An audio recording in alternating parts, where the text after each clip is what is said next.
Para nosotros es importante informar sobre las circunstancias, en estas circunstancias, sobre la evolución de alguna manera que este ayuntamiento ha tenido desde el año 2011 hasta el año 2017 y los retos principales que ha marcado. Y los retos, yo diría que en un contexto de absoluta crisis existían dos retos fundamentales.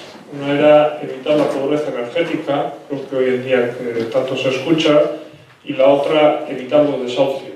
Tanto desahucios que hemos podido ver a lo largo del Estado.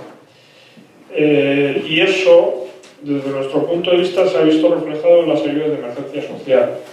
Las ayudas de emergencia social son esas ayudas que se destinan al pago de la factura energética, al pago de los alquileres, al pago de las hipotecas y al pago de las necesidades básicas. En el 2011 este ayuntamiento destinaba a la ayuda de emergencia social 495.000 euros, de los cuales 425.000 eran financiados por el gobierno vasco.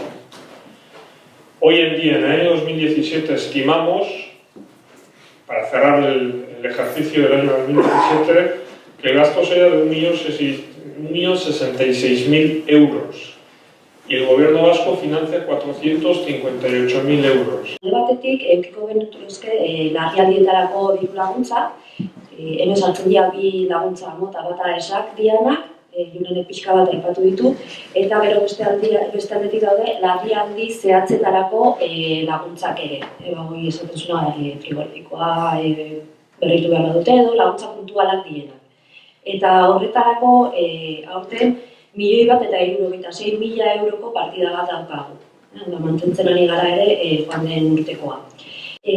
Gazteen ekintzetarako ere, gizarte zerbitzua ez da biztanlekoari eskaintzen zaion laguntza bakarra, eta Julenek esan duen bezala kohesiorako ere beste bat gauzak beharrezkoak dira.